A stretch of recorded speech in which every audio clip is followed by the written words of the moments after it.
Hey there, Lisa here. Welcome to my channel. I hope you'll join me in my love of crafting and DIYs and hit that subscribe button. Who else has been missing 5 under 5? I sure have. Anyways, we are back and spring decor for February 5th. And the host is Missy from the Crafty Cove and Emily from Farm Charm Chic. And this month's guest host is Kendra at Late Night Creations. All will be linked below as well as the playlist. All right, let's get crafting. For this DIY, we're going to make some little spring lovebirds. You'll need a couple of little wooden birds. I picked these up at the Dollar Tree. They were part of a garland, so we're going to figure 50 cents for both. A wood plank, tissue paper and heart stencil, rub-on transfer, white and gray paint, Mod Podge, antique wax, glue, and we're looking at about 75 cents for this project. This little garland from the Dollar Tree is so stinking cute, but I just needed 2 of the birds, so I am just dismantling it and taking off 2 of the birds. I then took in with some nail hole filler, just filling the holes as I don't want them. Once that it dried, I took my fingernail file and just sanded it flat. I then took and gave each of them 2 coats of white acrylic paint. After I had them painted, I did take a very fine sandpaper and give them a light sanding just to even out the surface. I then took some antique wax on a chippy brush and just applied it all over the bird, going a little bit heavier around the edges and around the wings. Took a black paint marker and just drew back in the eyes as I had pretty much covered them completely with the white paint. I took the plank and gave it a coat of this gray Rust-Oleum chalk paint, and it ended up only needing 1 coat, so I did give it a coat on the front and the sides. I took this heart shape and just used it as a template and cut out a heart from this pretty striped tissue paper. I then applied a little bit of Mod Podge and smoothed it down with my paintbrush, and then laid my heart cutout down and smoothed it down onto the surface. And then I went over it with a real light coat.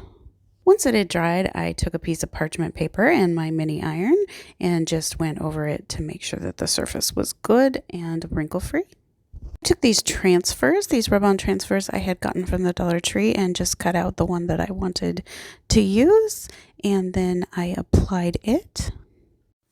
I glued down the birds using gel super glue. I took this frame back that I had from another project and I just super glued it to the back so that it would stand up on the tiered tray. And I did use some clamps to hold it together while it dried. And that is it for this project. Here's a peek and stay tuned at the end. I will show it all to you on the tiered tray. It's not spring without a watering can. So for this DIY, we're going to take a wooden watering can. This was part of a decor piece from the Dollar Tree, a mini wood block, white paint, napkin, Mod Podge, and we're looking at about 25 cents for this project. If you had to buy some of the other stuff, you're still well under the $5. So this is the hanging thing that I got from the Dollar Tree, and it had 2 of these little watering cans and then a couple of flowers. So I take it, and then I take this napkin that I picked up at TJ Maxx, and I am going to decoupage it on. But first, I'm going to take out the staples, and with a little sanding file, it sort of just fills in the hole. You don't even really need a nail hole filler. It just fills in itself. And so I did that, and then there was a couple of really rough edges that I sanded up just a little bit.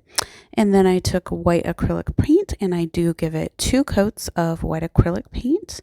Once the paint had dried, I take my Mod Podge and apply a nice even layer of Mod Podge all over the surface.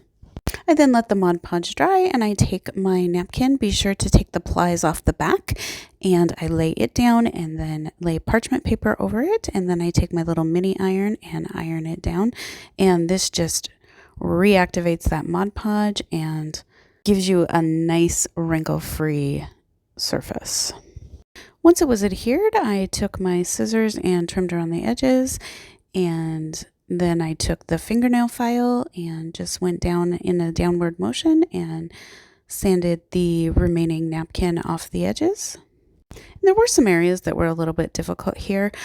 You can also use the burn method where you just take a lighter and sort of burn around the edges, and it works really slick. But this had paper on the other side, which I do end up peeling off eventually, but I was worried that I was going to light that on fire. So I went with this route. Finally, I took my trusty gel super glue and glued on one of these little square blocks that you get from the Dollar Tree so that it would stand up on the tiered tray. I took my antique wax and just a very little bit on a chippy brush and went ahead and antiqued heavily around the edges and just a little bit across the front. And that is it for this project. So here is a peek at it, and stay around till the end to see it all together on the tray. A spring tray must have flowers. So for this project, we are going to take these teeny tiny little flower pots that you get from the Dollar Tree. You get 3 for $1.25. 3 skewers, 3 mini wooden flowers, and these come in a pack of a lot. Green paint, white wax, super glue, Spanish moss, and we're looking at about $1.50, a little more if you had to buy everything new. So here are the supplies that I picked up from the Dollar Tree, and it was real hard to decide what each of these would cost. I paid 75 cents for this whole thing of dowels, and I end up using maybe 2, maybe 3, maybe 2.5. And then same with these flowers. I don't know what, there's 9 squares, and there's like 4 of each design. So anyhow, but if you were to buy it all, we would still be under that $5. So the first thing I did was take and cut down my skewers to the sizes that I wanted for each of the flower pots. Then I took and gave them a coat of green paint. This is like a mossy green. I believe that this is a Folkart chalk. I can look that up and link it for you. On the flower pots, I took a baby wipe, in some areas just a paper towel if I wanted it a little darker, and I applied this white wax. Now, I have never used white wax, and so I was just kind of playing with it, and it actually ends up being this really, really pretty cream color on these pots. And so I go ahead and apply it on all 3 of the pots. And then using a brush, I apply it to the 3 flowers that I have chosen as well. And then take my gel Loctite super glue that I like to use to assemble this. And initially I don't get quite enough glue. You need quite a bit of glue to get these to stick, and a little bit of patience because you kind of got to hold them there for a while. And then of course I was impatient and tried to put the moss in before it had dried. So I end up doing it the impatient way, and I basically put it in there, put the glue in there, put my dowel in and hold it in there, and then I put my Spanish moss around and stick it down with another skewer, and then the moss sort of sticks down into the glue and helps hold it upright as well. And once the glue sets, I mean, it's good and stuck. It was just a matter of being patient enough to wait for it to dry. And so I repeat that process with the other 2 flower pots. I then take my flowers and, using the same glue, glue them to the top of my dowels. Finally, I take just a tiny bit of antique wax just to really give these flowers some definition around the edges, and I apply just like a very, very little bit to the pot. In fact, you can hardly really tell. I don't even know that I should say that I even applied very much. Mostly I just kind of go around the edges just to give the flowers some definition.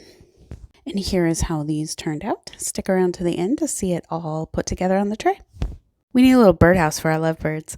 So for this one, I picked up this little birdhouse in the garden area from the Dollar Tree, $1.25, tissue paper, Mod Podge, dowel, green paint, and then a rub-on transfer. If you had to buy some of the other stuff, you're still well under that $5 range. So my cost for this one is about $1.25 because the birdhouse was the only thing that I picked up. So first of all, I got this, and it's a stake, and I didn't realize that by taking the stake portion out, I was actually removing the little perch as well, but that's okay because we are going to fix that. So I take that out and set it aside because I don't need it. And I am going to use another one of these little dowels that I used for one of the other DIYs. And I am going to cut it down to size. I want to make sure that it hits the back there so that I can glue it in.